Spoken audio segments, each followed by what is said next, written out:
Amin'ny anarany Jesosy Kristy Tompo no irabako anareo zay manaraka ary koa miaino ny fandarana azo antoka ny fanavoto amin'i Kristy. Satria zay mihitsy nanondran'Andriamanitra an' Jesosy hoe fa toy izao no itiavan'Andriamanitra izao tontolo izao. Nomeny iny zany laha tokona mba tsy ho very zay rehetra mino azy fanana fiainana mandrakizay. Fa Andriamanitra tsy naneraka ny zanaka am'izao tontolo izao hanameloko zao tontolo izao fa mba hamonjeny zao tontolo izao. Ary zay de voalaza amin'ny Jaona toko fahatelo andiny enina amby folo sy ny fito amby folo. Ary voalaza ihany koa fa tsy tian'Andriamanitra hisy ho very na de raza ny olona kanefa misy ihany ny very. Ary efa nandinika ny fampianarantsika hatram'izay de fa tonga taminy hoe ny asa amin'ny fanamasina eo amin'ny tsirairay. Ny fanamasina moa dia fanomezana. Voalaza eo amin'ny baboly raha teo zao araka voalaza ny asa apôstôly tamin'ny Pentecoste, tamin'ny andron'ny apôstôly ny lasaka amin'ny fanamasina ary betsaka no niaino ka reo olona niaino amin'ny Petera nitory de zao ny fanambarany apôstôly, asa apôstôly toko faharoa, asa apôstôly toko faharoa any andininy fito amby telopolo sy ny valo amby telopolo amin'ny anaran'i Jesosy Kristy Tompo. Asa apôstôly toko faharoa indininy fito amby telopolo sy ny valo amby telopolo amin'ny anaran'i Jesosy manao hoe raha nandray zany ny olona dia voatsindrona tampony ka nanao tamin'ny Petera sy ny apôstôly namany hoe ry rahalahy ina no hataonay. Satria tamin'ny andro Pentecoste io de nitory Petera nazava fa tsy hoe olona mamo akory reo fa fanambarana fahatanterahana ny teny zay voalaza tany amin'ny Joel fa hilatsaka amin'ny fanamasina haminany ny olona. Ny andiny valo amby telopolo ary hoe Petera taminy mibeba ary aoka samy atao batisy amin'ny anaran'i Jesosy Kristy ianareo rehetra mba hahazo famelana ny arokareo ary ianareo handray ny fanomezana de ny fanamasina. Ny fanamasina dia fanomezana. Zany hoe misy olona zany a zay omenany zany fanamasina zany, tsy angatahana akory. Ary manazava an'izany Corneliu menakavy araka ny voalaza ny asa apôstôly toko fahafolo. Corneliu menakavy tany Kasary de nitorony anjely hevitra haka amin'ny Petera tany Jopa. Ary rehefa tonga tany Kasary Petera ka nitory niaino tsara zany Corneliu menakavy mba andreo namany nisan'ny fanamasina. De zao voalaza amin'ny asa apôstôly toko fahafolo andininy efatra amby efapolo ka hatramin'ny enina amby efapolo. Asa apôstôly toko fahafolo andininy efatra amby efapolo ka hatramin'ny enina amby efapolo amin'ny anaran'i Jesosy Kristy Tompo manao hoe raha mbola nilazany teny zany Petera de nilatsaka tam'izay rehetra nandreny teny ny fanamasina.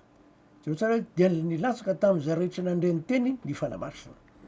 Ary talanjona ny mino isan'ny voafora zay niaraka tamin'ny Petera satria nilatsaka tamin'ny jentilisa koa ny fanomezana de ny fanamasina fa nandray azy ireo ny teny tamin'ny fiteny tsy fantatra sy nankalaza an'Andriamanitra izy.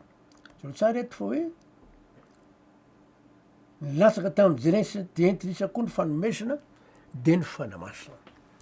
Ny fanamasina de fanomezana. Saingy zao fanomezana ho an'izy ary inona amin'ny fepetra? Galatianina toko fahatelo. De zao fanambarana.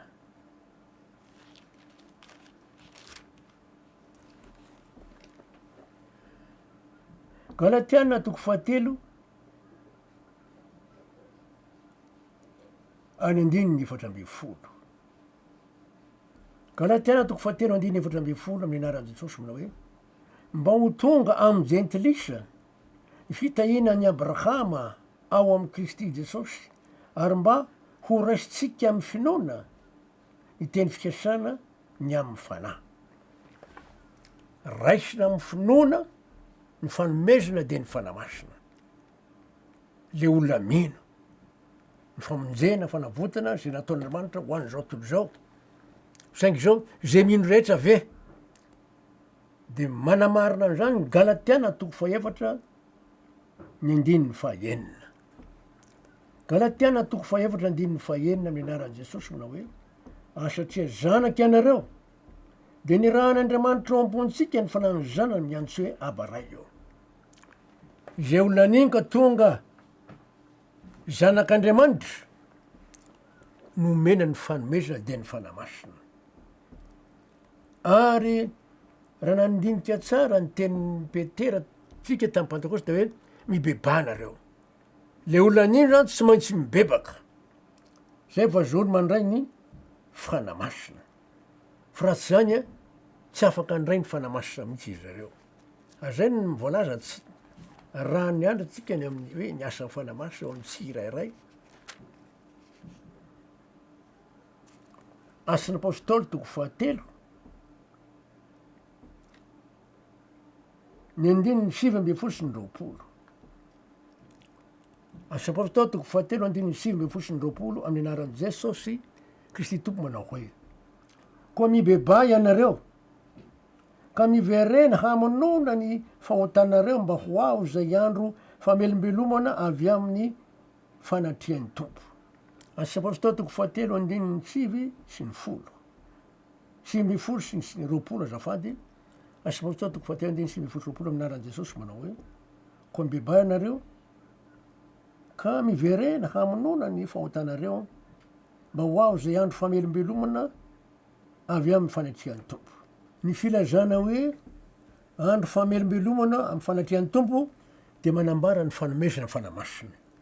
Manamara zany andininy 20 manao hoe amin'ny anaran'i Jesosy ary mba hanirahany any Kristy voatendry ho anareo dia Jesosy. Jereo tsara eto zao fa irahana amin'ny lalan'ny fanamasina satria ny fanamasina tsy efa Jesosy any. Zay mahatonga ny tenin'Andriamanitra amin'ny teny hoe tsy za tsony ny velona fa Kristy ny velona atao anatika. Mazava tsara zay fa le olona mena amin'ny fanamasina any de olona nino de tonga tamin'ny fibebahana ary tonga zanak'Andriamanitra mana fanamasina. Eto any de mazava fa zay olona niainoka nino de tonga amin'ny fibebahana ary tonga zanak'Andriamanitra no mandray ny fanamasina. Fa tsy akory angatana fanamasina fa fanomezana. Efa tonga mivokatry ny fanamasina eo amin'ny tsirairay tsika de toizatsika zany amin'ny Korintiana voalohany toko 12. Korintiana voalohany toko 12 de ahitatsika ny asan'ny fanamasina eo amin'ny tsirairay. Korintiana voalohany toko 12 de vakitsika aloha ny andininy 7 ary ny andininy 12. Korintiana voalohany toko 12 andininy 7 ary andininy 12 amin'ny anaran'i Jesosy manao hoe andininy 7 izy rehetra de samy nomena ny fampasoana ny fanahy azo soa. Izy rehetra tsy akanavaka le olona mino ao amin'i Jesosy zany, le olona tonga zanak'Andriamanitra zany, le olona tonga tamin'ny fibebahana zany, ary izy rehetra de samy nomena ny fampasoana ny fanahy azo soa. Tsisy akanavaka izy rehetra. De tany sainao reo fanomezam-pahasoavana. De ny andininy 12 de manazava toy izao. Korintiana voalohany toko 12 andininy 12 amin'ny anaran'i Jesosy. Reo rehetra eo, reo fanomezam-pahasoavana rehetra eo zay mbola hodinitsika io tany saitsika eo. De asan'ny fanamasina iray ihany zarazarainy ho azy rehetra avy araky ny sitrapony. Ny olona mino amin'i Jesosy zany de mandray ny fanomezam-pahasoavana ka le ireo fanomezam-pahasoavana rehetra eo zany dia asan'ny fanamasina iray ihany zarazarainy ho an'izy rehetra avy araky ny sitrapony. Zarazarainy amin'ny olona rehetra zay mino ao amin'i Jesosy tonga zanak'Andriamanitra noho ny fibebahana sy ny finoana. Ka inona ary zany ny asan'ny fanamasina amin'ny tsirairay? Tsika mahalala tsara fa ao Korintiana voalohany toko voalohany andininy 3 sy 4 misy teny toy izao.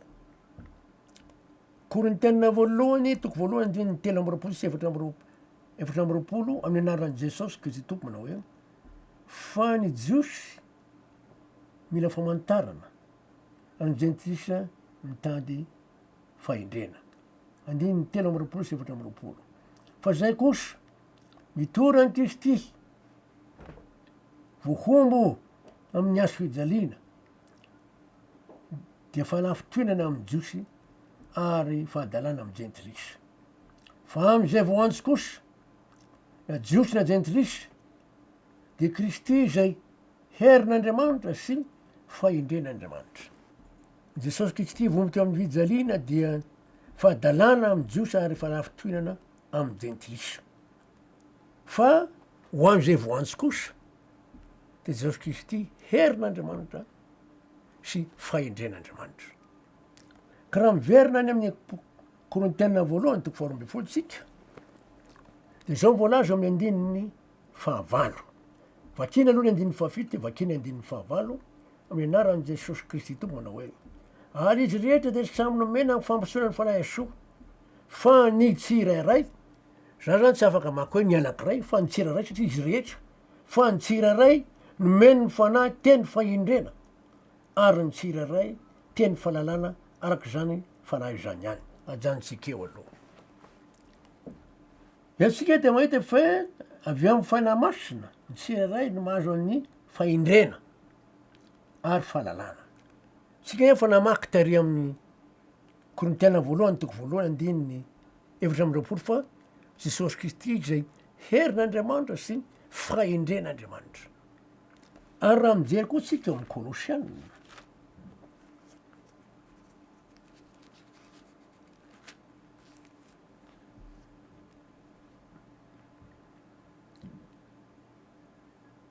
Kolosiana toko faharoa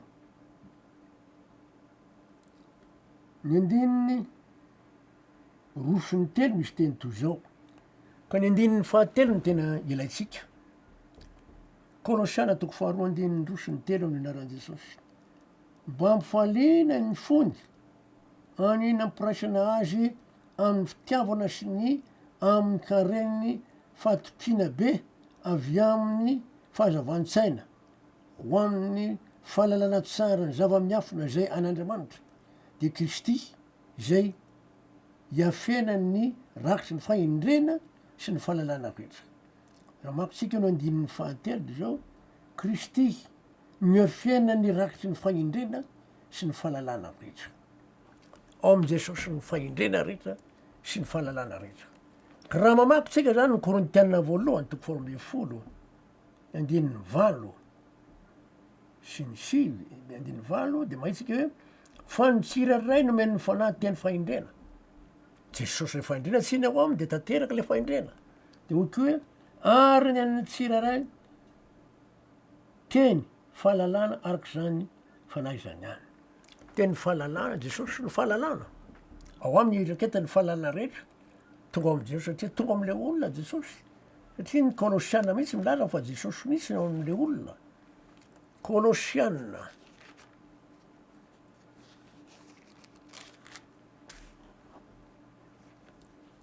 Kolosianina toko voalohany andininy enina amby roapolo sy ny fito amby roapolo.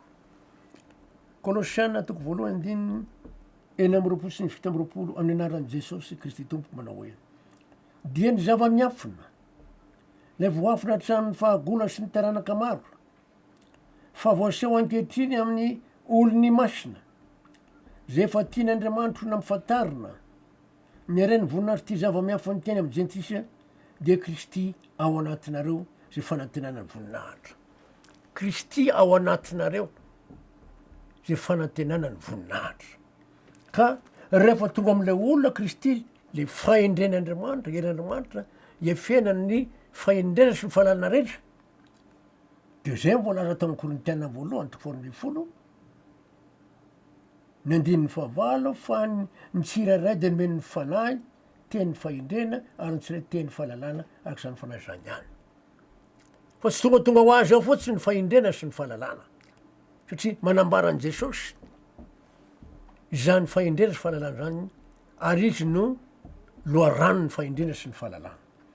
Raha vakitsika indray ny andininy fahasivy de zao moalaza amin'ny anaran'i jesosy kristy tompo ary ny tsiraray finoana am'izany fanahy zany ihany ary ny tsiranay famezam-pahasoavana oety mahasitrana am'izany fanahy ray zany ihany etondraytsika edy zao rehefa ao am' jesosy le olona de jesosy tompo ny finoana sy mpanefavy mamaky baibola le olona miantoroteny le olona de mitoetra eo am'le olona ny finoana amy lalan'le tena andriamanitra sy ny fanamasina satria mazava tsara eto fa ary ny tsiraray me finoana mena finoana zany am'izany fanahy ray zany zany ary ny tsiraray fa misy mpasavana hoety mahasitrana am'izany fanahy ray zany any de tanteraka ao am'le olona koa ny fahazam-pahasoavana mamitra tanina marary izy de sitranyireny zay teny lazay ny vavany zay tena aperaky ny fanamasina eo amy vavany ao amy fony de manamarina ny zany teny zany fanamasina satria jesosy ny tompo ny finoana sy mpanefavy de tanteraka zany le teny fikasana satria asa ny fanamasina io lasa miseho ny fahazam-pahasoavana mahasitrana araky ny teny zay mivakitsika teo hoe manao andininy fa sivy ny tapany farany famezam-pahasoava oety mahasitrana am'izany fanahy zany any vakitsika reny andininy folo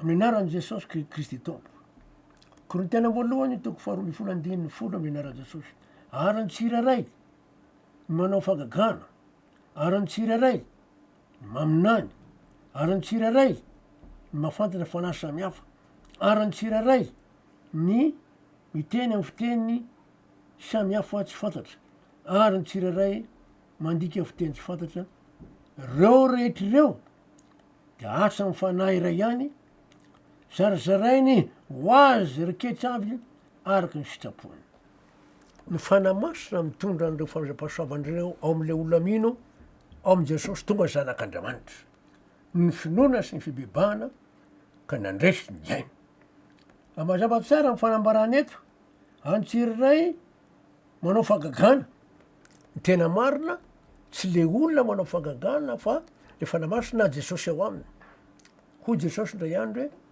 raha ny fanan'andriamanitra namako ny demony de efa tonga aminareo sady ny fanjak'andriamanitra jesosy azy zany tena fa ny fanandriamanitra no nahatonga azy namoaka demony ary ny olona zany hoe mametra tany namoaka demony de aminala amy fanamasina nanaovany zany famoana ny demony zany vakitsika eny averin'andriamandeha ny andininy fahafolo amin'ny anaran'i jesosy manao hoe ary ny tsiraray ny manao fagagana ary ny tsiraray maminany ary ny tsiraray mahafantatra fanahy samihafa ary ny tsiraray ny miteny amy fiteny tsy fantatra samihafa tsy fantatra ary ny tsiraray mandika teny tsy fantatra de fanamasina zany de ao anatiny manale fahendrena sy ny fahalalana rehetra vokatry zany dia nisy ny famezam-pahasoavana oety manao fagagana satria tsy hain'olona zany mpanao fagagana zany de na koa maminany mandeha mitorona milaza zavatra ho avy ary ny tsiraray mandika mahafantatra fanahy samihafa avy de mahafantatra hoe fanahy demonitra zany fanahy ratsy zany fanahy devoly zany ary ny tsiraray ny miteny amy fiteny tsy fantatra lasa miteny pirenena samihafa ary ny tsiraray ny eo tsara eto radiny ary ny tsiraray ny mandika fiteny tsy fantatra ireo rehetreo de asan'ny fanahy amin'olona tsiraray zay de asan'ny fanamasina io izay fanomezan'andriamanitra kanefa tsy miseho amin'ny olona zany famezam-pahasoavana zany raha tsy tonga ho aminy fanamasina na jesosy zay nge natonga ny tenyandriamanitra galatiana toko faharoa andininy roapolo e galatiana toko faharoa andininy roapolo amin'ny anaran'i jesosy manao hoe voahombo miaraka amy kristy amin'ny azo fijaliana ary tsy za tsony ny velona fa kristy mihitsy ny velona atao anatiko fa izay velomako ankehitriny eo amin'ny nofo de velomako amy finoana ny zanak'andriamanitra zay efa tiaka notra ny tenany amonjany le olona zany a mbola araky ny nofo mpanota natao tao am' jesosy niara-vonony tamy jesosy niara-maty taminy niala nota mandeva araky ny fampianarantsika tany aloha maty le olona araky ny nofo manotry ny fanamasa manotry andriamanitra de miditra eo am'le olon'raha jesosy nafanamasina de seondreo famezam-pahasoavana rehetrareo zay natokany apôstôly paoly nyteny hoe voaomby miaraka amy kristy amy fijaliana tsy za tsony ny velona fa kristy mivela atao anatiko ka izy velomako amy nofo de velomako amy finoana zanak'andriamanitra fa tiaka notra nyteny am'izany zay le asa mivokatry ny fanamasy zay tokony hofantaran'ny olona satria tsy vitan'ny olombelona zany ary jesosy aza raha nananiraka ny mpianany tam'zany andro zany de zao mivolaza ao amin'ny Matteo 10.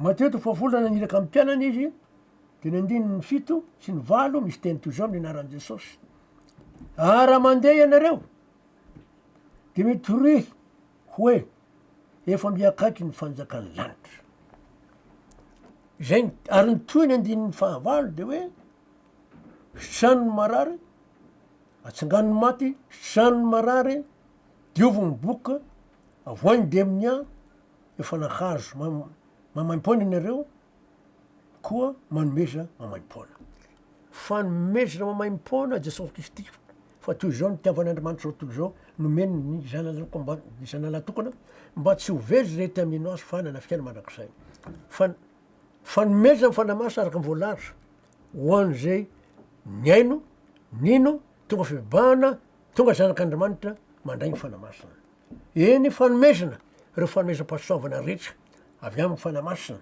ary eto de natonga Jesosy nyteny hoe sanony marary atsanganony maty diovony boka avoany de minia efa nahazo mamimpona ireo ka manomeza mamimpona tena fanomezina mihitsy reo fanomezam-pahasoavana ary natao am' Jesosy zany hoan'ny olona zay mihina de rano misy ny olona andeha azay nge natonga nytendriamanitra marika 20 misy olona mieritrereo anjaran'ny apôstôly ihany zany anjaran'ny pasteur ihany zany disy tanterako zany azay zany mahatonga ny olona tsy miova satria tsy malala n'le filantsara ny famonjena fanafana amy tamandevo fanafana mampanota antsika ny asany rahan' Jesosy asa amy fanamasina marika 20 sy ny 20 marika 20 sy 20 amy anaran' Jesosy manao hoe zao famantarana zao naraky zay mino izy le mino ianao zako itsika ratsiraray avy zay miaino ka nino tonga fa bebana tonga zanak'Andriamanitra no to hoe mino fa izy zay zao famantarana zao anaraky zay mino jereo tsara izy eo mazava tsara ary zao famantarana zao naraky zay mino amoka de amin'ino manarako izy itena fitena zay tsy mbola hainy izy handray mianarana izy ary na dia misotro zava-mafata azy izy de tsy ampanino azy zany hametra tanina marary izy de ho sitrany regny zay zany ny zavatra mitranga hoany zay mino foatsy hoan'ny mpitandra na pasteur rery na olona zay hoe mafana fo fa eto de mazava tsara fa ny olona zay mino tonga zanak'Andriamanitra mandray ny fanamasina de aran'reo famantarana ary zao famantarana zao naraky zay mino amoka de amin'ny anarako izy hiteny amy fiteny zay tsy mbola hainy izy teny pirenena hoainy handray mianarana izy na de misotro zava-mafata azy izy de tsy ampanino azy zany hametra tanina marary izy de ho sitrany regny ny fametra tanina de milaza mihitsy hoe Andriamanitra manasitra anao ny fametra tanina de milaza hoe Jesosy manafaka anao manasitra anao fa tsy le olona mametra tanana akory de tsy ro antsika natsika n'Andriamanitra ny fanambarana fa asa ny fanamasina io asa ny fanamasina eo amy siraray maminany tena miteny zay tsy mbola hainy izy rehefa misy ilanany zany amoka de amin'ino anaran' Jesosy andray mianarany sitrany adaolo reo marary rehetra ary hitatsika tamy tantara amy baiboly fa matanjaka mandringa mahiratra ny jamba malady ny marenina miteniny mona voakany de amin'ny tsangana maty ary sao antsika naman fa zay asa fanamasina eo amy siraray zany ary njarantsika tsy avy ny atoko fa tena lehibe zany zany asa fanamasina zany ka tokony atonga antsika tena iny vaovao mafaly ka iny foa tsy nangatana amy fanamasina fanomezina ho an'ny olona zay miaino kanino tonga tamy fibebahana de mino fo zao jesosy manao batisa fanamasina de mandray ny fanamasina izy ary tonga zanak'andriamanitra tokoa satria mahazanak'andriamanitra azy mahatonga azy mandray ny fanamasina ary efa ao ny fanamasina tsy avela ny fanamasina mataridretra izy ny akanikamo fa tena mitory filazantsara mandrakizay so atsika andriamanitra mandrakizay ny famindram-pony amen ivavaka tsika saotra anao zay andriamanitra ny famindram-ponao fafasaovana am'zenao nay amy fotoana ka ny fiadananao mihoatra fanrehetra vonao fananay sainay ny izy ny teninay misaotra anao ny amy teny zay nomena fa ny fanamasina de fa fanomeza ho an'ny mino tonga zanak'andriamanitra ary zany fanamasina zany miasa fa tsy tonga anay malemilemy na olona mitaridretra fa miasa fanamasa namara ny teny rehetra zay nambaran' jesosy na voasotra maso ao amin'ny baiboly ka tonga anay tena zanak'andriamanitra itsenan' jesosy amindreo ny lanitra ka de misaotra anao zay andriamanitra am'fanambarana zany ka do anao ny dera anao ny saotra anao voninahitra andriamanitra amin'ny anaran' jesosy kristy tompo saotra andriamanitra amen alleloia dia manao veloma anareo mandra-piona ndray toko ny fahasoavan'andriamanitra iny eo amitsika rehetra de ho tanteraka amitsika mfikisan'andriamanitra de nahatonga antsika tena zanak'andriamanitra mandray ny fanamasina ka voaomina itsenan' jesosy amindreo ny lanitra mandrakizay ny famindram-pony